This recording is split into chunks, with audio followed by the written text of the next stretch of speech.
बिस्मिल्लाहिर्रहमानिर्रहीम। अस्सलाम वालेकुम फ्रेंड्स, कैसे हैं आप सब लोग। मैं हूं समरीन और आप लोग देख रहे हैं समर्स किचन। आज मैं आप लोगों के साथ एक न्यू रेसिपी शेयर करूंगी, crispy crunchy cabbage chicken pakora की रेसिपी। मैं आप लोगों को बताऊंगी कि पकोड़ों को क्रिस्पी किस तरह से बनाया जाता है। आप लोगों ने बाकी पकोड़ों की रेसिपीज़ तो बहुत दफ़ा ट्राई की होंगी, लेकिन आप लोग एक दफ़ा ये रेसिपी ट्राई करेंगे तो इंशाल्लाह आप इस रेसिपी के फ़ैन हो जाएंगे। चलें रेसिपी स्टार्ट करते हैं। रेसिपी के लिए सबसे पहले हमें 200 ग्राम चिकन ब्रेस्ट चाहिए। उसे आप लोगों ने पतली पतली स्ट्रिप्स में कट कर लेना है, जिस तरह से आप लोग वीडियो में देख सकते हैं मैं कर रही हूँ। आप लोगों ने भी बिल्कुल इसी तरह से स्ट्रिप्स को कट करना है। आप लोग देख सकते हैं, आप लोगों ने भी बिल्कुल इसी तरह से स्ट्रिप्स को कट करना है। आप लोगों ने अब एक साइड पर रखना है चिकन को। अब हम यहाँ एक बाउल लेंगे, उसमें 3 कप बंद गोभी शामिल कर देंगे। बंद गोभी को आप लोगों ने पहले कट कर लेना है। 1/3 कप इसमें मैदा शामिल कर देंगे।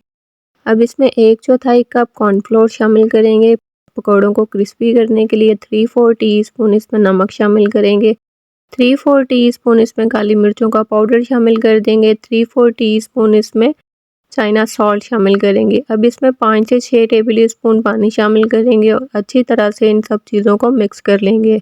आप लोगों ने सारा पानी एक साथ इस्तेमाल नहीं करना, थोड़ा थोड़ा पानी करके आप लोगों ने इस्तेमाल करना है और मिक्सचर को अच्छी तरह से मिक्स करते जाना है। मिक्सचर आप लोगों का स्टिकी होना चाहिए, बिल्कुल पतला नहीं होना चाहिए। अब इसमें चिकन ऐड कर देंगे और चिकन को और बंद गोभी को अच्छी तरह से मिक्स कर लेंगे। आप लोग अगर मेरे चैनल पर न्यू हैं तो जल्दी से मेरे चैनल को सब्सक्राइब कर लें, बेल आइकन को प्रेस करना मत भूलिएगा, ताकि मेरी हर नई आने वाली वीडियो सबसे पहले आपको देखने को मिले। मिक्सचर हमारा बिल्कुल रेडी है पकोड़ों का। इसे 5 मिनट का हम रेस्ट देंगे। तब तक हम ऑयल गरम कर लेते हैं। ऑयल को आप लोगों ने प्रीहीट करना है मीडियम फ्लेम पर। अब हम इसमें पकोड़े शामिल करेंगे, थोड़ा थोड़ा मिक्सचर इसमें शामिल करते जाएंगे। आप लोगों ने पैन को ओवर क्राउड बिल्कुल नहीं करना।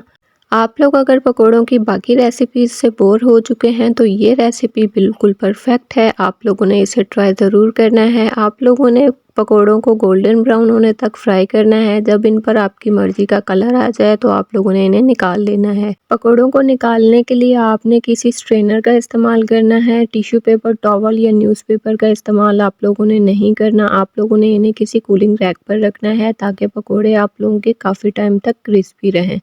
लीजिए, हमारे कैबेज चिकन पकोड़े बनकर तैयार हैं। आज मैंने आप लोगों के साथ एक न्यू रेसिपी शेयर की है, वो भी बहुत ही सिंपल तरीके से मैंने क्रिएट की है। आप लोगों के साथ हमेशा मैं सिंपल रेसिपीज़ और इजी रेसिपीज़ शेयर करती हूँ।